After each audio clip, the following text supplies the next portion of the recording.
All right, well, good evening. I got Lola here. We're getting ready to do day 32 of our Read Through the Bible for 2019. We're going to be in Leviticus chapter 5 to 7. I think she's going to be a little antsy, so she's going to want to go down. I was really just showing her off. Leviticus chapter 5 through 7. And we will keep moving along and slowly and steadily get to the end of the Bible by the end of the year. Now, Lola, you can't talk while I'm doing it, babe. Leviticus chapter 5. If anyone sins in that he hears a public adjuration to testify, and though he is a witness, whether he has seen or come to know the matter, yet does not speak, he shall bear his iniquity.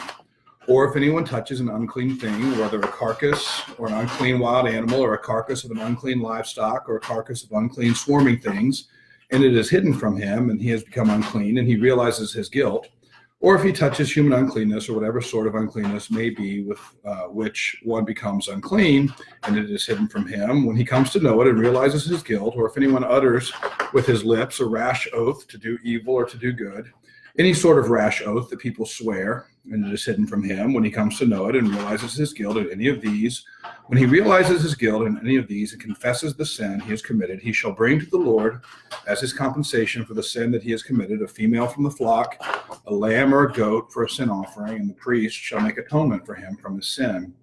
But if he cannot afford a lamb, then he shall bring to the Lord his compensation for the sin that he has committed, 2 turtle doves, or 2 pigeons, one for a sin offering and the other for a burnt offering. He shall bring them to the priest, who shall offer first the one for the sin offering. He shall wring its head from its neck, and shall not sever it completely.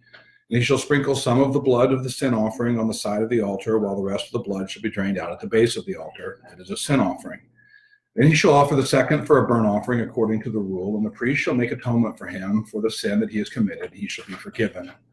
But if he cannot afford 2 turtle doves or 2 pigeons, then he shall bring as his offering for the sin that he has committed a tenth of an ephah of fine flour for a sin offering. He shall put no oil on it, and shall put no frankincense on it, for it is a sin offering. And he shall bring it to the priest, and the priest shall take a handful of it as a memorial portion, and burn this on the altar, on the Lord's food offerings. It is a sin offering. Thus the priest shall make atonement for him for the sin which he has committed in any one of these things, and he shall be forgiven. The remainder shall be for the priest, as in the grain offering. The Lord spoke to Moses, saying, if anyone commits a breach of faith and sins unintentionally in any of the holy things of the Lord, he shall bring the Lord as his compensation a ram without blemish out of the flock, valued in silver shekels, according to the shekel of the sanctuary, for a guilt offering. He shall also make restitution for what he has done amiss in the holy thing, and shall add a fifth to it, and give it to the priest. And the priest shall make atonement. Well, it'll be good. And the priest shall make atonement for him with the ram of the guilt offering, and he shall be forgiven.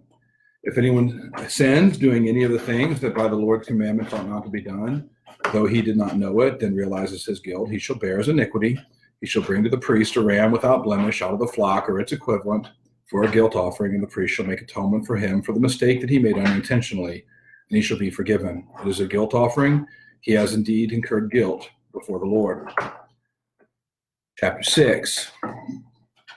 The Lord spoke to Moses, saying, if anyone sins and commits a breach of faith against the Lord by deceiving his neighbor in a matter of deposit or security, or through robbery, or if he has oppressed his neighbor, or has found something lost and lied about it, swearing falsely, in any of all these things that the people do and sin thereby, if he has sinned and has realized his guilt and will restore what he took by robbery, or what he got by oppression, or the deposit that was committed to him, or the lost thing that he found, or anything about which he has sworn falsely, he shall restore it in full, and shall add a fifth to it, and give it to him to whom it belongs on the day he realizes his guilt. And he shall bring to the priest as his compensation to the Lord a ram without blemish out of the flock, or its equivalent for a guilt offering. And the priest shall make atonement for him before the Lord, and he shall be forgiven for any of the things that one may do and thereby become guilty. The Lord spoke to Moses, saying, command Aaron and his sons, saying, this is the law of the burnt offering. The burnt offering shall be on the hearth of the altar all night until the morning. And the fire of the altar shall be kept burning on it, and the priest shall put on his linen garment and put his linen undergarment on his body. And she take up the ashes to which the fire has reduced the burnt offering on the altar and put them beside the altar. And he shall take off his garments and put on other garments and carry the ashes outside the camp to a clean place. The fire on the altar shall be kept burning on it. It shall not go out. The priest shall burn wood on it every morning, and he shall arrange the burnt offering on it and shall burn on it the fat of the peace offerings. Fire shall be kept burning on the altar continually. shall not go out. And this is the law of the grain offering. The sons of Aaron shall offer it before the Lord in front of the altar, and one shall take from it a handful of fine flour of the grain offering and its oil and all the frankincense that is on the grain offering, and burn this as its memorial portion on the altar, a pleasing aroma to the Lord.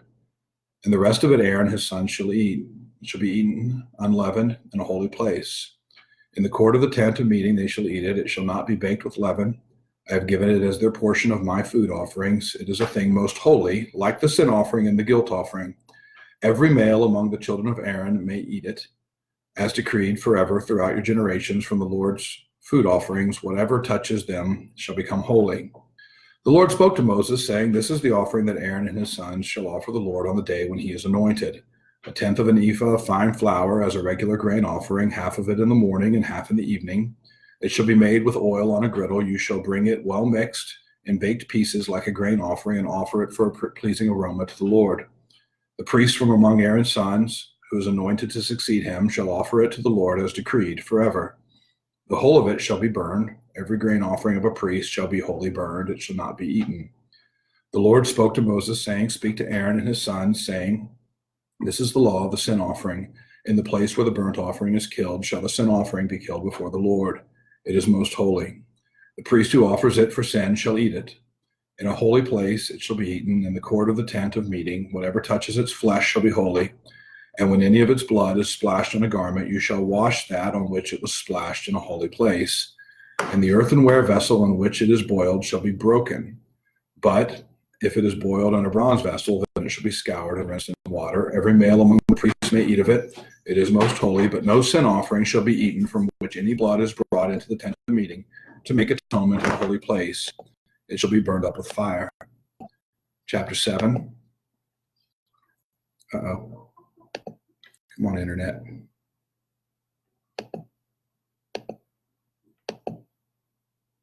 Here we go. Chapter 7.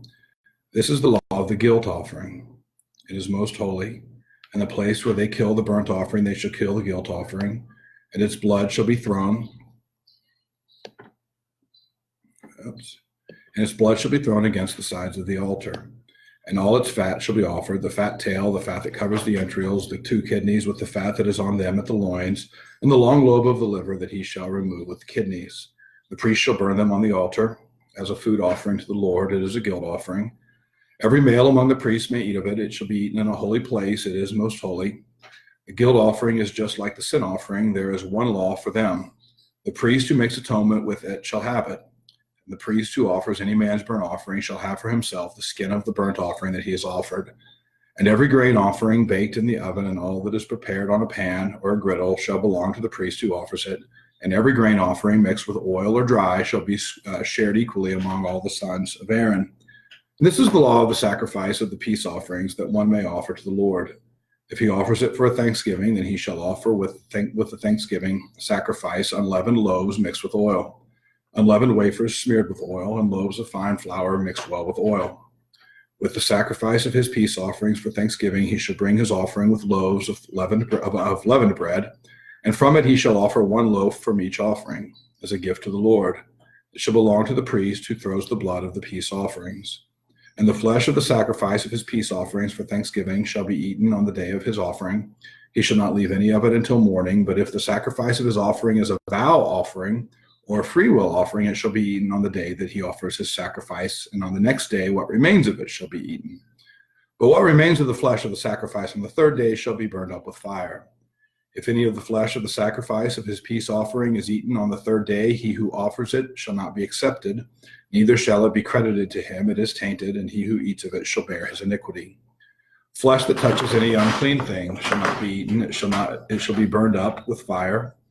All who are clean may eat flesh, but the person who eats of the flesh of the sacrifice of the Lord's peace offering while an uncleanness is on him, that person shall be cut off from his people. And if anyone touches an unclean thing, whether human uncleanness or an unclean beast or any unclean detestable creature, and then eats some flesh from the sacrifice of the Lord's peace offering, that person shall be cut off from his people. The Lord spoke to Moses, saying, Speak to the people of Israel, saying, You shall eat no fat of ox or of sheep or goat. The fat of an animal that dies of itself and the fat of the one that is torn by beasts may be put to any other use, but on no account shall you eat it. For every person who eats of the fat of an animal of which food offering may be made to the Lord shall be cut off from his people. Moreover, you shall eat no blood whatsoever, whether of fowl or of animal, in any of your dwelling places. Whoever eats any blood, that person shall be cut off from his people. The Lord spoke to Moses, saying, Speak to the people of Israel, saying, Whoever offers the sacrifice of his peace offerings to the Lord shall bring his offering to the Lord from the sacrifice of his peace offerings. His own hands shall bring the Lord's food offerings. He shall bring the fat with the beast, that the breast may be waved as a wave offering before the Lord. The priest shall burn the fat on the altar, but the breast shall be for Aaron and his sons. And the right thigh you shall give to the priest as a contribution from the sacrifice of your peace offerings. Whoever among the sons of Aaron offers the blood of the peace offerings and the fat shall have the right thigh for a portion. For the breast that is waved and the thigh that is contributed, I have taken from the people of Israel out of the sacrifices of their peace offerings and have given them to Aaron the priest and to his sons as a perpetual due from the people of Israel. This is the portion of Aaron and his sons from the Lord's food offerings, from the day they were presented to serve as priests of the Lord. The Lord commanded this to be given by them by the people of Israel from the day that he anointed them. It is a perpetual due throughout the generations.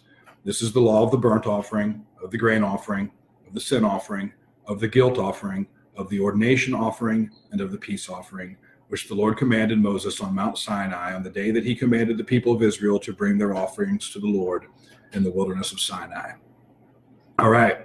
So again, details concerning the way that the Israelite priests are to do the work of the offerings.